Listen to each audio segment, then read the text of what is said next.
Kita baca bersama-sama. 1, 2, 3. Janganlah kamu menyangka bahwa aku datang untuk meniadakan hukum Taurat atau kitab para nabi. Aku datang untuk meniadakan, bukan untuk meniadakannya, melainkan untuk menggenapinya. Amin. Hukum Taurat adalah hukum kasih. Selama ini orang selalu berpikir bahwa hukum Taurat adalah hukum yang dimana hukum itu sangat saklek. Orang berpikir selama ini bahwa hukum Taurat adalah hukum yang sangat fatal. Di mana dalam perjanjian lama kalau kita melihat bahwa hukum Taurat itu selalu bicara tentang mata ganti mata, gigi ganti gigi, nyawa ganti nyawa. Makanya sering sekali hukum Taurat ini menjadi persoalan dalam kehidupan banyak anak-anak Tuhan. Kenapa? Karena hukum Taurat selalu bicara tentang kasih yang menguduskan. Itu yang kita harus gawahi. Bahwa hukum Taurat adalah kasih yang menguduskan seseorang. Kalau kita katakan, kita melihat di awal kenapa, pertanyaannya adalah kenapa mesti Tuhan mengeluarkan hukum Taurat?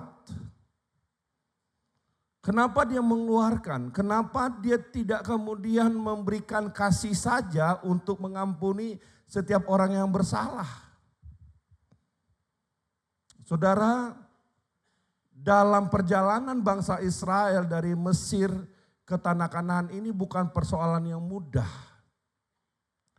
Bayangkan Alkitab mencatat, sejarah mencatat bahwa ketika orang Israel keluar dari Mesir itu kira-kira hampir 1 juta jiwa lebih. Oke, kita punya gambar itu dulu tuh. 1 juta jiwa lebih itu. Nah, dalam perjalanan itu ketika orang sering berinteraksi satu sama lain, banyak persoalan yang muncul. Ya, persoalan yang muncul. Apa persoalan yang muncul? Pertama, persoalan yang muncul adalah karena mereka bekas dari Mesir, mereka masih mengadopsi tentang Allah-Allah yang ada di Mesir. Kebukti apa? Mereka membuat patung lembu emas. Ketika Musa naik ke Gunung Sinai mengambil hukum Taurat. Musa nggak turun-turun lalu mereka bilang, oh ya kita buat Allah seperti Allah orang Israel itu apa? Lembu. Lalu mereka membuat itu. Nah, fenomena yang lain adalah ketika mereka berjalan bersamaan, berinteraksi, lama-kelamaan banyak hal yang terjadi. Terjadi perzinahan, terjadi tidak menghormati orang tua, terjadi tidak menghargai hari Sabat, terjadi menginginkan barang orang lain. Itu yang terjadi. Kenapa? Karena ketika orang itu keluar, saudara kalau perhatikan di kitab Keluaran, waktu orang Israel keluar dari Mesir, mereka merampas semua harta-harta orang Mesir pada saat itu. Oke? Mereka mengambil untuk mereka bawa keluar. Nah, terjadi hal-hal demikian sehingga apa? Sehingga Tuhan memberikan batasan supaya orang itu hidup dalam kekudusan. Maka Tuhan mengeluarkan hukum Taurat. Ya kan? Coba kita buat Galatia, buka Galatia 3. Ini yang Tuhan inginkan, yang Tuhan mau buat sama kita. Galatia 3 ayat 24.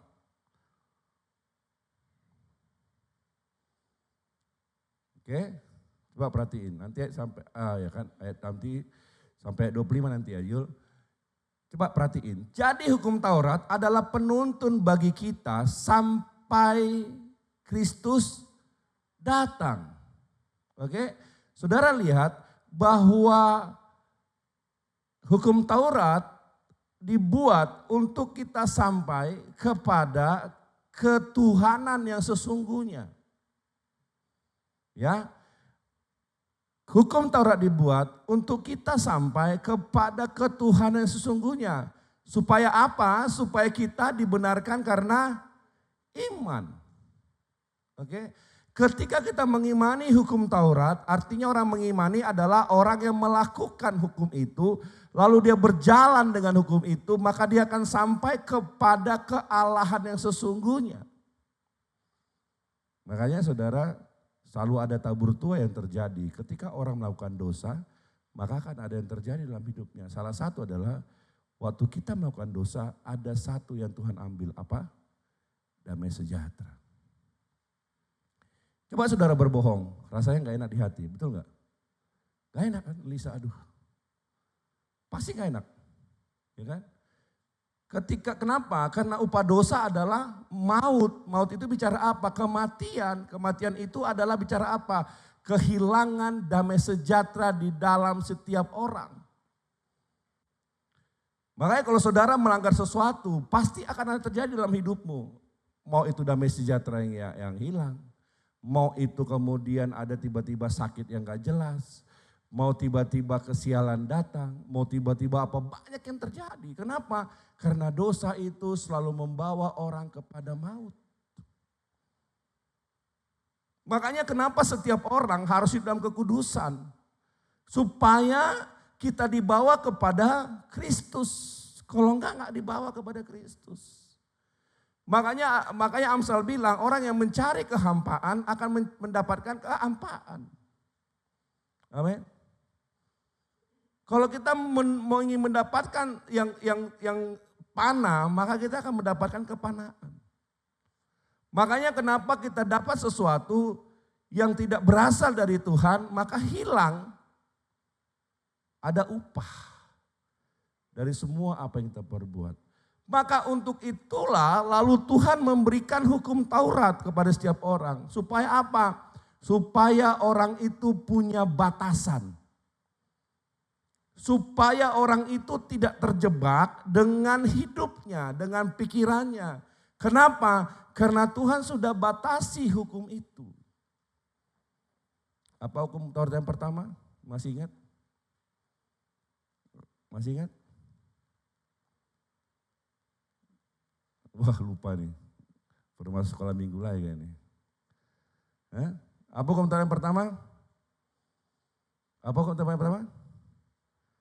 Janganlah ada padamu Allah lain di hadapanku. Saudara tahu arti Allah lain di hadapan itu? Ini saya mau sampaikan pada saudara yang lebih dalam ya. Allah lain di hadapan itu bicara tentang apa? Sesuatu yang kau anggap menjadi kekuatan yang menyelamatkanmu. Makanya ketika uang itu menjadi satu hal yang kau anggap menyelamatkanmu secara tidak langsung, kau menjadikan dia menjadi Tuhan. Oke? Bisa? Kau akan menjadikan dia menjadi Tuhan. Coba buka aja Yul, hukum Taurat Yul. Keluaran 20.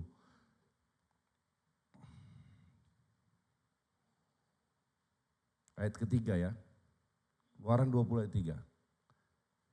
Jangan ada padamu Allah lain di hadapanku. Oke? Kita tidak bisa lagi hidup dengan Allah-Allah yang lain di hadapan kita. Ketika kau menjadikan saudaramu itu menjadi tempat persinggahanmu, maka secara tidak langsung kau menjadikan dia menjadi Allah. Ketika ada yang lain yang menjadi persenderanmu, maka kau menjadikan dia menjadi Allah. Amin. Makanya kalau kau menjadikan Yesus menjadi Allahmu, maka segala sesuatu yang terjadi dalam hidupmu, kamu laporan ke Tuhan. Kau datang ke Tuhan, kau teriak sama Tuhan supaya Tuhan yang memutuskan segala sesuatu dalam hidup kita. Itulah. Kalau kita mengatakan bahwa Tuhan menjadi Allah kita. Terus Yul, ayat keempat.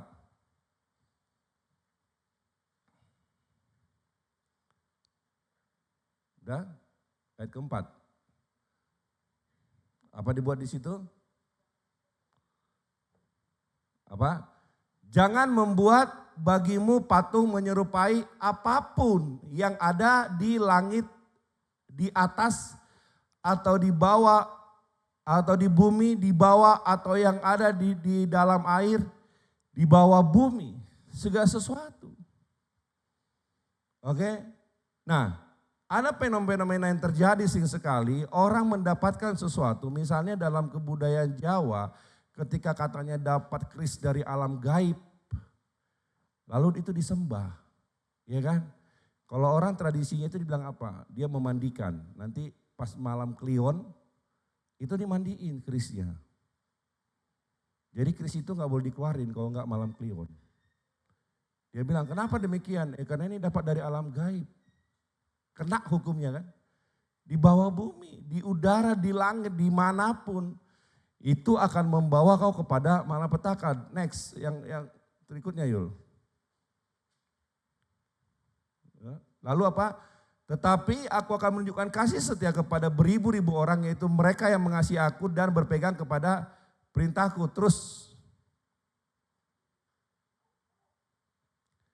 yang ketiga, bilang apa? Jangan menyebut nama Tuhan Allahmu dengan sembarangan, sebab Tuhan akan memandang bersalah orang yang menyebut namanya dengan sembarangan. Saudara tahu sembarangan seperti apa?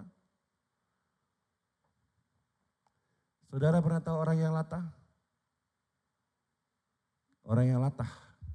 Ya Tuhan, ya kan gitu kan.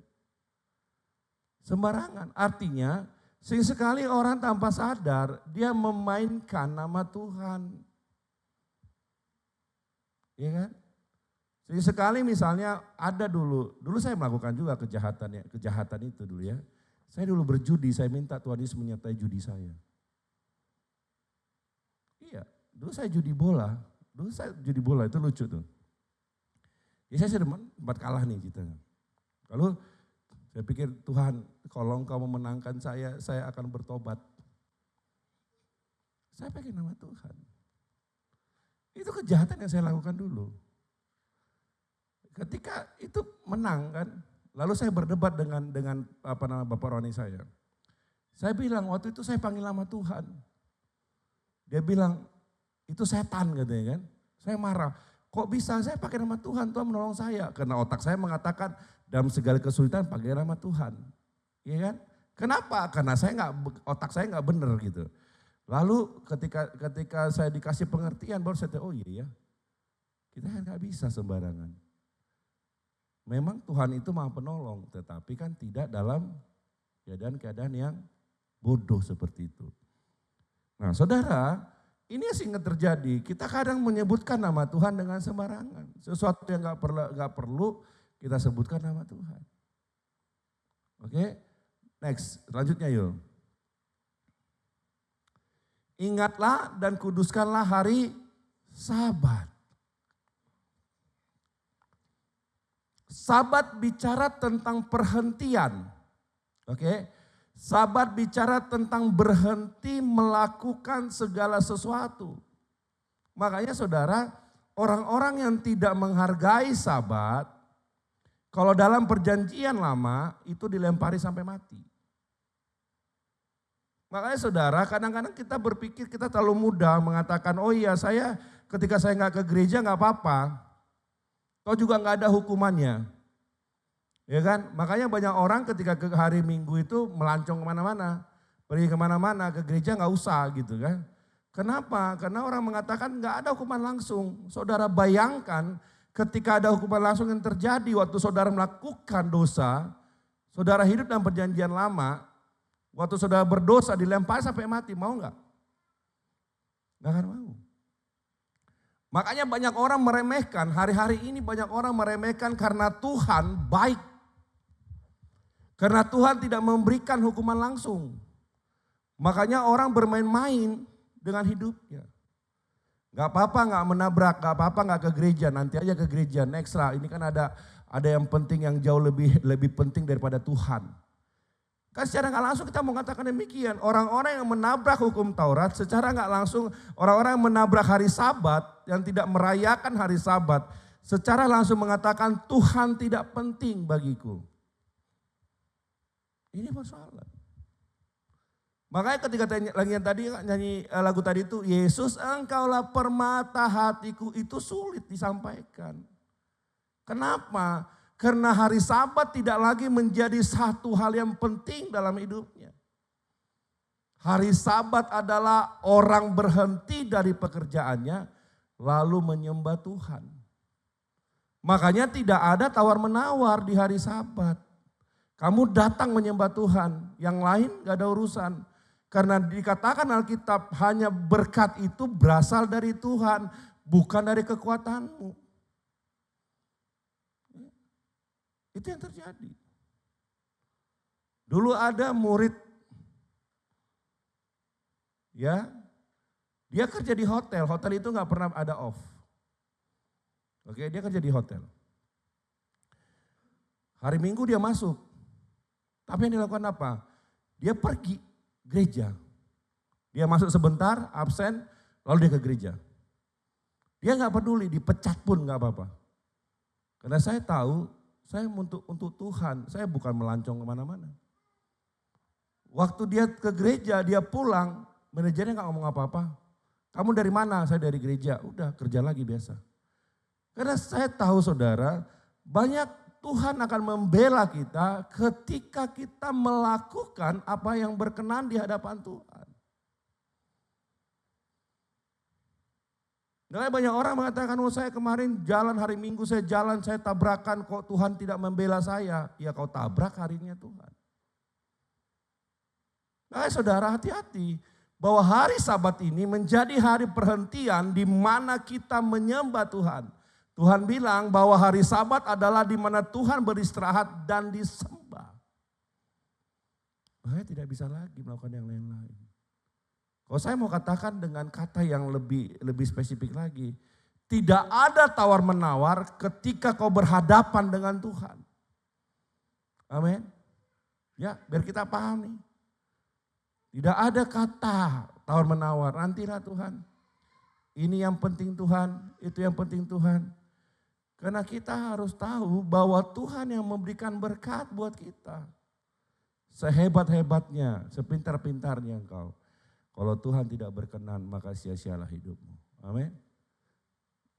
Selanjutnya.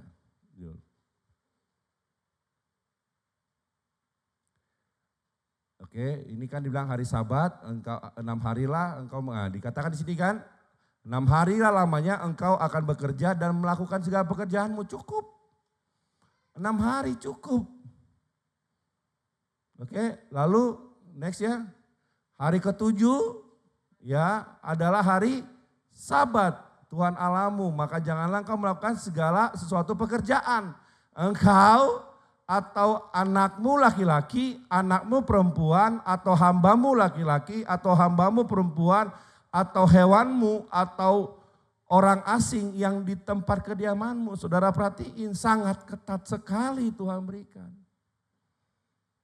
Sampai hewan gak boleh bekerja di situ. Kenapa? Karena itu adalah hari perhentian Tuhan yang tidak boleh dikompromikan. Makanya saudara, kalau orang udah hidup dalam Tuhan, maka berkat Tuhan mengalir atas hidupnya.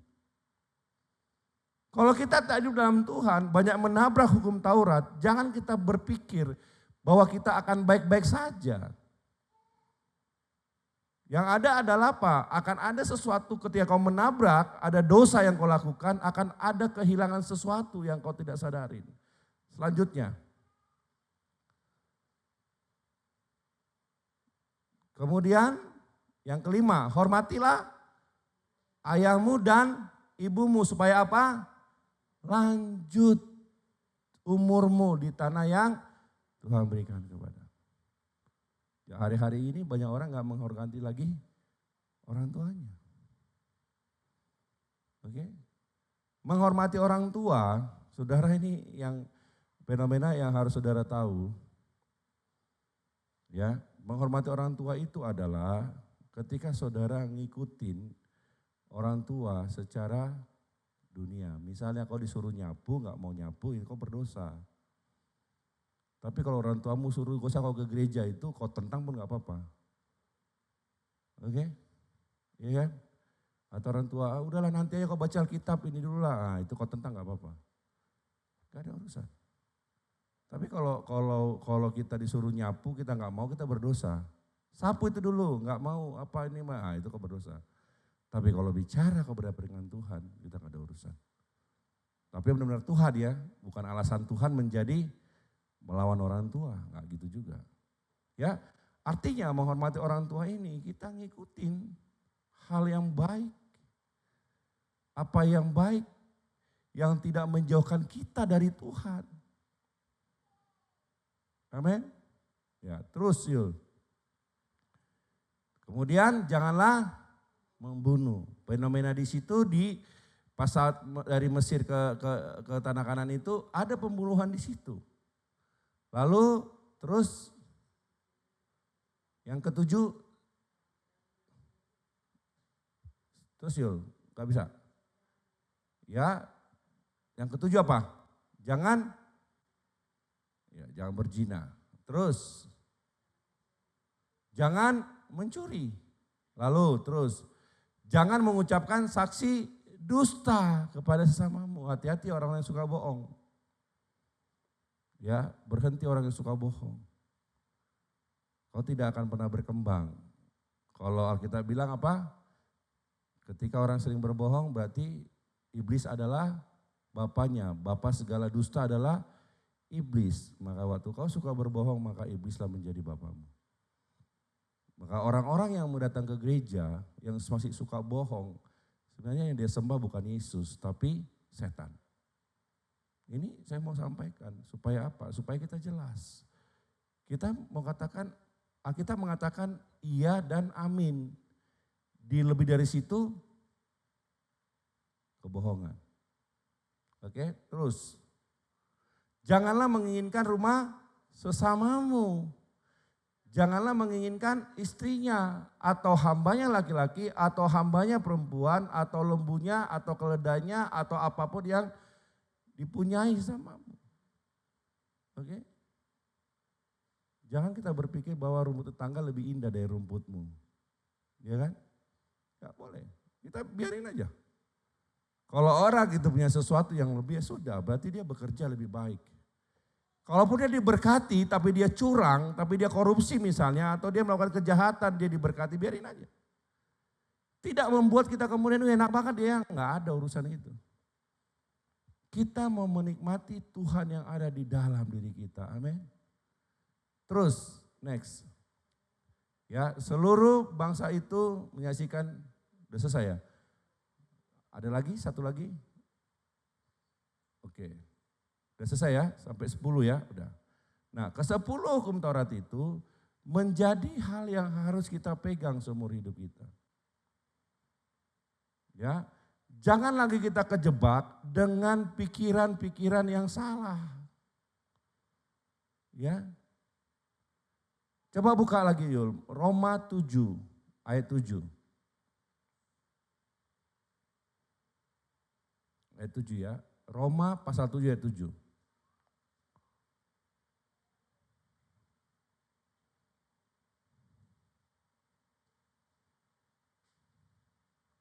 Oke, saudara baca. Jika demikian, apakah yang hendak kita katakan? Apakah hukum Taurat itu dosa?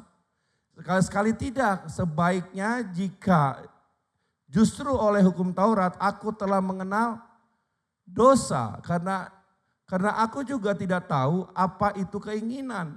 Kalau hukum Taurat tidak mengatakannya, jangan mengingini. Amin. Saudara tahu maksud ayat ini? Kalau hukum Taurat tidak ada, maka kita tidak akan mengenal dosa.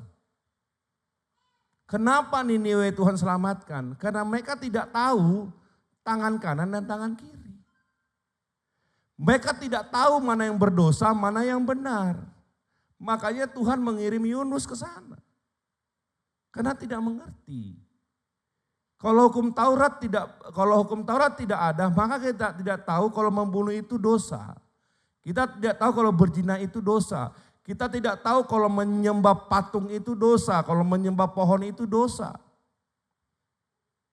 Ya kan? Seperti ada beberapa agama yang menyelimuti pohon kan. Pohon diselimutin, dia bilang apa? Kenapa diselimutin? Dia kan telanjang, kita harus kasih baju. Sementara orang di pinggir jalan yang gak pakai baju gak mau dibajuin sama dia. Pohon dibajuin, kan gila. Ini kalau orang tidak punya kebenaran jadi gila. Lalu saudara, yang kita harus tahu dari apa ayat ini dikatakan apa? Hukum Taurat itu sekali lagi ya, hukum Taurat itu membuat kita mengenal dosa. Supaya kita punya batasan terhadap hal-hal yang jahat. Buka lagi Yul, Yohanes 1. Matius 7, Matius 5 tadi ya, 17 sudah ya, udah kita bahas ya. Sekali lagi coba buka lagi, supaya kita lebih dalam lagi. Matius 5 ayat 17. Oke, ini inti dari semuanya. Ya, kalau Tuhan memberikan hukum Taurat untuk manusia mengenal dosa, untuk manusia mengetahui mana yang tidak benar, mana yang tidak baik, maka Yesus menggenapi semuanya. Ketika dia datang ke tengah-tengah dunia, Allah yang menjadi manusia tengah-tengah dunia, tujuannya adalah untuk menggenapi. Supaya segala sesuatu yang dilakukan orang yang taat kepada Kristus, yang tidak melanggar hukum Taurat, ujung-ujungnya dia mengalami perjumpaan dengan Tuhan. Karena Paulus bilang hanya orang-orang kudus yang bisa melihat Tuhan. Kuduskanlah dirimu karena Tuhan kudus. Pertanyaannya adalah, maukah kita melihat Tuhan? Ya. Maukah saudara berjumpa dengan Tuhan? Ini yang saudara harus nyatakan. Saya mau berjumpa dengan Engkau Tuhan. Kalau saudara berjumpa dengan Tuhan, banyak orang mengatakan, oh kalau saya berjumpa dengan Tuhan saya mati. Enggak. Kau menemukan Tuhan, justru kau akan hidup. Amin. Orang yang menemukan Tuhan justru akan hidup, bukan mati. Semakin kau menemukan Tuhan, semakin kau nempel dengan Tuhan, semakin kau punya kehidupan. Kenapa? Waktu kau menempel dengan Tuhan, kau menempel dengan sumber segala sesuatunya, maka kau akan hidup. Kau akan diberkati, kau akan menghasilkan sesuatu yang baik. Kau akan bisa gampang mengampuni orang yang menyakitimu. Kau akan gampang menjadi orang-orang yang fleksibel, bukan orang-orang yang kaku. Kenapa? Karena kasih tinggal di dalam hidupmu. Makanya saudara, ketika kita mengenal hukum Taurat, membuat seseorang bisa mengalami perjumpaan dengan Tuhan. Kalau enggak bisa. Buat apa kita menyembah? Buat apa datang ke gereja? Kalau kita enggak berjumpa dengan Tuhan. Buat apa kita melayani? Kalau kita melayani dalam keampaan, kekosongan, buat apa?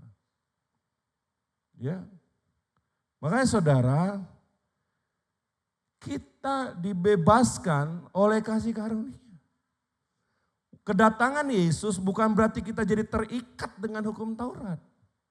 Tetapi justru kita dibawa untuk mencapai kesempurnaan di dalam Kristus, di dalam hidup. Maka waktu kita meninggalkan dosa, kita taat kepada hukum Taurat, kita akan mengalami perjumpaan. Saudara tahu, ini yang saudara harus tahu, harus camkan di hatimu adalah waktu saudara melakukan firman Tuhan, di sana ada kekuatan Tuhan yang menyertaimu. Oke? Waktu saudara melakukan, saudara tidak khawatir. Ketika firman Tuhan mengatakan jangan khawatir akan hidupmu apa yang kau makan, maka di sana ada kekuatan Tuhan yang menyertai. Walaupun sekali fenomenanya adalah Alkitab mengatakan jangan khawatir, hati kita jangan-jangan nanti hilang, jangan-jangan begini, kan begitu. Artinya kalau itu tidak nyambung, artinya kita tidak hidup dalam firman Tuhan itu. Makanya saudara, apa yang kita harus lakukan? Pertama adalah hormatilah hukum Taurat sebagai firman Allah yang mengajar kita tentang kekudusan. Amin. Hormati untuk hukum Taurat untuk membawa kita kepada kekudusan. Yang kedua adalah tidak bisa orang diselamatkan kalau tidak hidup dalam kekudusan. Gak bisa orang diselamatkan kalau tidak hidup dalam kekudusan. Lalu yang ketiga adalah hiduplah dalam roh, itu yang paling inti. Hiduplah dalam roh, kenapa? Karena Roh Kudus akan membawa kita kepada kebenaran. Makanya semakin hari kita menghidupi Roh Kudus dalam hidup kita, semakin hari kita menghidupi firman dalam hidup kita, maka kita akan dibawa ke tempat yang lebih baik. Kalau kita bilang, bisa gak orang bertobat dengan kekuatannya? Gak bisa. Kalau saudara mengatakan, oh hari ini saya berdosa, saya mau bertobat, gak bisa. Kalau Roh Kudus gak ada dalam dirimu, maka gak akan bisa terjadi. Yang ada mungkin hanya jiwamu aja naik turun. Besok kau tobat, besoknya kumat lagi. Tobat kumat. Selalu begitu. Kenapa? Karena tidak ada Roh Kudus yang menguatkan. Gak ada Roh Kudus yang membimbing. Makanya yang terjadi adalah orang jatuh bangun dalam dosa. Kau mengikuti firman Tuhan, berat, susah. Orang bilang gimana gak khawatir, wong besok aku mau bayar tagihan kok. Gimana mau gak khawatir? Pasti khawatir. Sejarah jiwamu khawatir, tapi ketika kau menghidupi roh, maka Tuhan akan memberikan jalan keluar. Coba sampai hari ini, saudara punya pengalaman di mana ketika saudara jatuh tempo mau bayar, pasti ada cara Tuhan yang memberikan, betul gak? Ada cara Tuhan. Entah dari mana-mana itu datang. Tiba-tiba ada yang orang mau bayar utang, tiba-tiba ada yang begini, ada kerjaan, selalu ada cara Tuhan untuk memenuhinya. Itu karya Tuhan. Makanya apalagi saudara hidup dalam roh, roh itu akan menuntun saudara tiap-tiap hari. Semakin dipulihkan, semakin diberesin, semakin kuat, semakin berhikmat, semakin intinya semakin ketika saudara hidup dalam roh, semakin hari saudara akan hidup di dalam kebenaran sejati.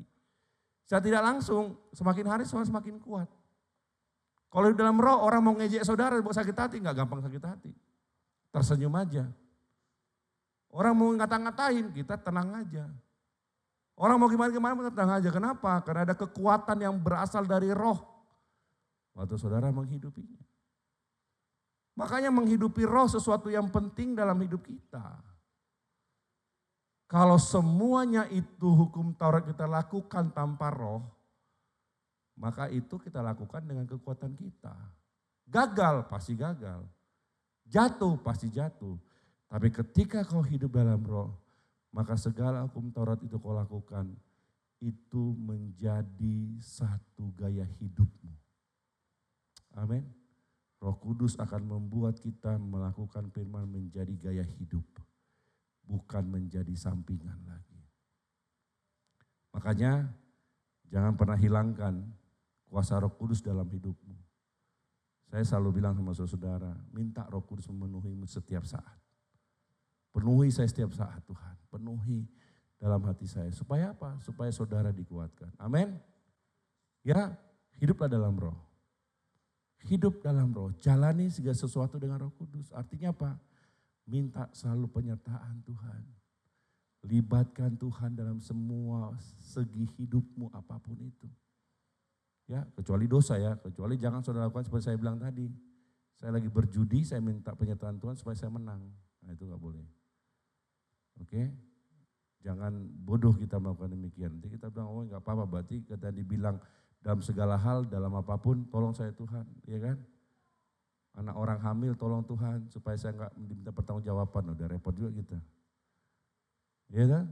Hati-hati, makanya saudara harus mulai tahu saat kapan kita memakai nama Tuhan, saat kapan kita tidak memakai nama Tuhan. Biarlah semua hukum Taurat bisa kita lakukan dengan catatan hiduplah dalam Roh Kudus. Amin. Terus memberkati.